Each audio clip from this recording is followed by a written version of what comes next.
Friends, तो हम NCERT explain करेंगे फिजिक्स का।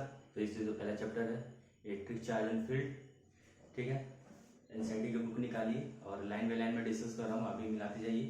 और ये चैप्टर थोड़ा सा लेंदी है, इसलिए लेक्चर भी बहुत ज़्यादा आएंगे, एक से ज़्यादा लगभग 10 लेक्चर होंगे एक चैप्टर में, क्योंकि मैं एनसीईआरटी लाइन बाय लाइन आपको एक्सप्लेन करूँगा, इसलिए थोड़ा वक्त लगेगा। स्पीड स्लो है तो आप थोड़ा सा 1.5 1.25 कर लीजिएगा। और एनसीईआरटी बुक लिए ज़्यादा समय वेस्ट ना करते हुए चलिए एनसीईआरटी लाइनें में पढ़ते हैं। पहला चैप्टर है electric charge and field, chapter 1 है electric charge and field. NCERT की लाइनें आप अपने पास रखिए। ठीक है,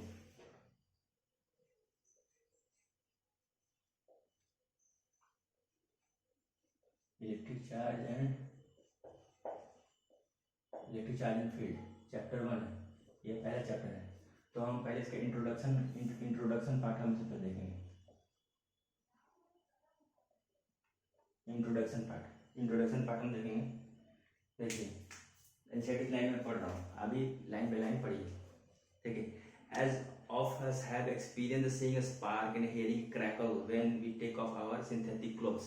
देखिए, कपड़ों में जो है एक चरचराहट सी आवाज आती है, एक स्पार्क्स नजर आते हैं, कुछ ऐसे पेन स्केल कुछ भी ऐसे पास करिएगा ना तो एक चरचराहट जैसी आवाज आएगी, एक स्पैर्कलिंग होगा। वो क्यों होता है, उसका कारण देखिए। Sweater particularly in dry weather, जब मौसम ड्राई हो, कह रहे हैं ड्राई वेदर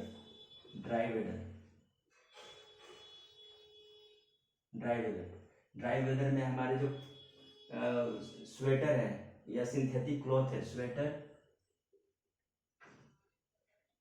और सिंथेटिक क्लॉथ,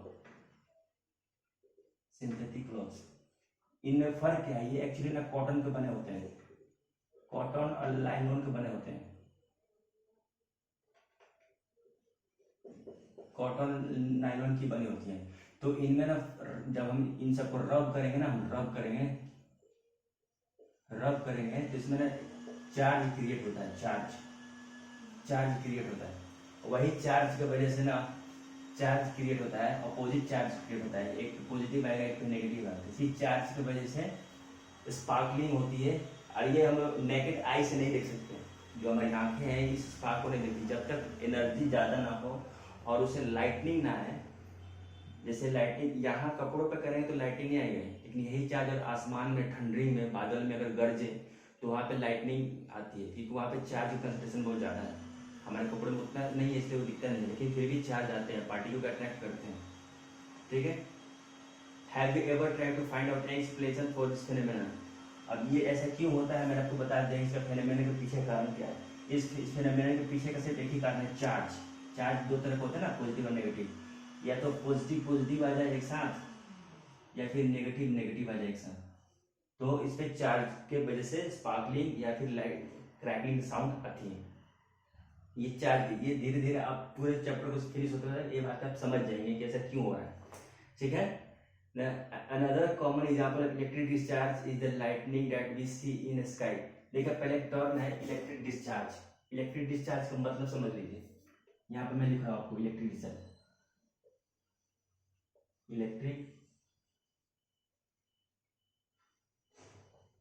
डिस्चार्ज। देखिए, अगर कोई एटम अगर न्यूट्रल हो, कोई भी एटम, अगर चार्ज कहाँ दिखेगा? पहले ये मैटर है, मैटर में क्या होगा, किससे बना होता है? मैटर क्या होता है? एलिमेंट से बना होता है। एलिमेंट किससे बने होते हैं? तो एटम से, सिमिलर एटम से मैटर, फिर एटम एलिमेंट को बनाते हैं। फिर जो एटम में जो सब एटॉमिक पार्टिकल होते हैं, सब एटॉमिक पार्टिकल में क्या कहते हैं? एक इलेक्ट्रॉन होता है, प्रोटॉन और न्यूट्रॉन। ठीक है, ये न्यूक्लियस है प्रोटॉन, उसके आउटर ऑर्बिट में इलेक्ट्रॉन होते हैं। ये मैटर का अंदर से। अब देखिए इलेक्ट्रिक डिस्चार्ज क्या है। यदि एटम अगर न्यूट्रल है, न्यूट्रल का मतलब होगा कि प्रोटॉन और न्यूट्रॉन, यानी जितना पॉजिटिव चार्ज है उतना ही नेगेटिव चार्ज है, तो कहेंगे कोई न्यूट्रल है। लेकिन यहाँ पे अगर इलेक्ट्रिक डिस्चार्ज का मतलब होता है फ्लो। अगर कोई भी चार्ज आ रहा है, या तो सिर्फ पॉजिटिव है और ये फ्लो कर रहा है, इसी को डिस्चार्ज कर रहा है, या फिर सिर्फ नेगेटिव चार्ज है, तो वो ये और ये मूव कर रहा फ्लो कर रहा है, जैसे डिस्चार्ज इलेक्ट्रिक डिस्चार्ज। जब तक न्यूट्रल है कोई डिस्चार्ज नहीं है। डिस्चार्ज होने के लिए आपको पोलराइज होना पड़ेगा, यानी या तो पॉजिटिव चार्ज है या फिर नेगेटिव चार्ज। यही इलेक्ट्रिक चार्ज का मतलब है, इलेक्ट्रिक डिस्चार्ज का मतलब। आइए आगे देखते हैं। Have the another example of electric discharge is the lightning. Lightning में इलेक्ट्रिक डिस्चार्ज होती है, वहां पे इलेक्ट्रॉन, यहाँ पे चार्ज की कंसंट्रेशन बहुत ज्यादा है। चार्ज की कंसंट्रेशन थंडर में या आकाश में बादलों में बहुत ज्यादा होती है, उसके स्पार्कलिंग के जो एनर्जी निकलता है बहुत ज्यादा होती है, इसलिए लाइटनिंग हमें चमक दिखाई देती है। Discharge lightning that we see in the sky during the thunderstorm. We also experience sensation of electric shock either while opening the door of a car। जब आप खाली पैर हो, बरसात का समय हो और अब गाड़ी स्टार्ट हो, तो गाड़ी स्टार्ट जब दरवाजा खोलने जाएंगे उसके डोर खोलेंगे, तो आपको एक छोटा सा झटका जैसा महसूस होगा। कभी कभी होता है। उसका कारण ही है और इलेक्ट्रिक चार्ज का फ्लो होना, बैटरी की वजह से, करंट की वजह से, कहीं गाड़ी में शॉर्ट सर्किट की वजह से चार्ज क्रिएट हुआ होगा, उसके वजह से हो सकता है। ठीक है, या फिर electric shock either opening the door of the car, holding the iron bar of a bus से सफर करते हैं और कोई लोग सीट पे खड़ा होता है, अचानक से छूने पर झटका जैसा लगता है। ठीक है, the reason for this experiment electric discharge through our body which has accumulated due to rubbing और insulating सरफेस को इंसुलेट करने के बाद जो चार्ज हमारे बॉडी से थ्रू होके फ्लो करके जाती है, वो कैसे, जैसे एक एग्जांपल देकर सामने, जैसे कि हमारा ये बस है और ये हम है। अब हम सीट पे बैठे हुए, इसके पास जो लोहा निकला हुआ है, आप इसके बैठे हुए हैं, तो हाथ में रगड़ के वजह से और चार्ज फ्लो आपके बॉडी में होके जाता है, फिर आपके बॉडी से फिर गाड़ी में जाती है, तो वो डिस्चार्ज हो रहा है ना, फ्लो हो रहा है, तो उसकी वजह से स्पार्क होती है, झटके। अच्छा, चार्ज फ्लो होने के बाद जो झटका लगता है वो करंट और पोटेंशियल की वजह से, तो वो आगे पढ़ेंगे। चार्ज का फ्लो होना, चार्ज फ्लो क्या देता है, करंट। करंट से क्या होता है, शॉक लगता है हमें। ठीक है, ये इंट्रोडक्टरी पार्ट है।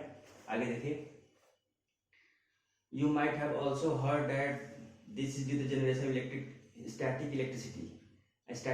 This precisely the topic we are going to discuss in this। देखिए स्टैटिक इलेक्ट्रिसिटी का मतलब क्या है, स्टैटिक, इस चैप्टर का नाम ही है इलेक्ट्रोस्टैटिक्स। इस पूरे इलेक्ट्रोस्टैटिक्स का दो पार्ट है ना, इलेक्ट्रिक फील्ड एंड पोटेंशियल। तो यहाँ पे इलेक्ट्रोस्टैटिक्स का मतलब होता है कि जो चार्ज है वो एक जगह स्थिर है, वो फ्लो नहीं कर रहा है, लेकिन उस फ्लो ना करने के बाद भी जहां वो है वहां कुछ इफेक्ट डाल रहा है। क्या इफेक्ट डाल रहा है वो मैं आपको बताने की कोशिश करता हूँ। देखिए, ये अभी हम इंट्रोडक्टरी पार्ट पढ़ रहे हैं, इस टॉपिक को आप 2 से 3 बार एक बार रीडिंग डाल लीजिएगा और मेरे वीडियो को देख लीजिएगा, आपको बातें पकड़ में आ जाएगी। देखिए स्टैटिक चार्ज का मतलब क्या होता है। अगर कोई मैटर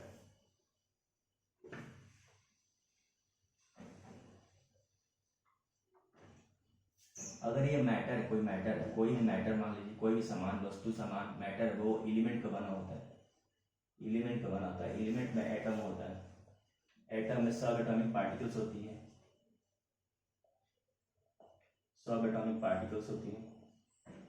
पार्टिकल्स में इलेक्ट्रॉन, प्रोटॉन और न्यूट्रॉन होती है। ये अगर न्यूट्रल है यानी कि इलेक्ट्रॉन और प्रोटॉन बराबर है, अधि पोलराइज है यानी न्यूट्रल नहीं है। अगर ये न्यूट्रल नहीं है यानी क्या, तो इलेक्ट्रॉन भरा होगा ढेर सारा या फिर प्रोटॉन होगा। ठीक है, लेकिन जब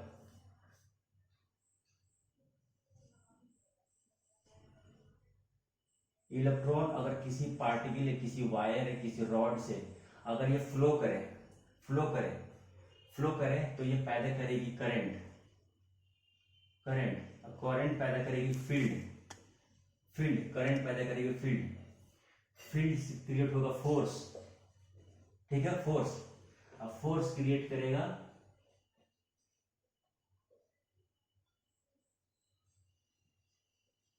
किसी प्रकार का रिजल्ट। अब देखिए, अगर इलेक्ट्रिक फील्ड अगर स्थिर है, अगर ये मूव नहीं कर रहा, अगर ये मूव नहीं कर रहा, तो यहाँ पे सिर्फ और सिर्फ इलेक्ट्रिक फील्ड क्रिएट होगा, इलेक्ट्रिक फील्ड। ठीक है, इलेक्ट्रिक फील्ड, इसको ऐसे डिराइव करते हैं। स्टैटिक, हम ये स्टैटिक्स की बात करें, स्टैटिक के लिए इलेक्ट्रिसिटी क्या होता है, स्टैटिक इलेक्ट्रिसिटी, इलेक्ट्रिक फील्ड। अगर ये करंट मूव करने लगा तो इसके साथ साथ मैग्नेटिक फील्ड भी और इलेक्ट्रिक फील्ड भी मूव हो गया, अगर करंट बहने लगा। ये दोनों फील्ड है।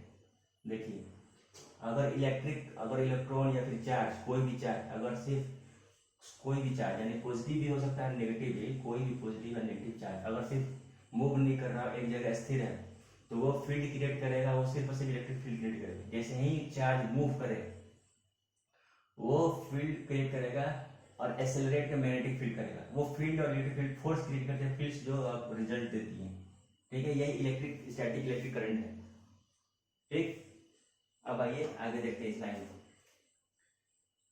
दिस प्रिसाइजली, मतलब सही से topic we are going to discuss in this and the next chapter. Static means anything that does not move. Static का मतलब ये है जो कुछ मूव ना करे समय के साथ। Electrostatic deals with the study of force.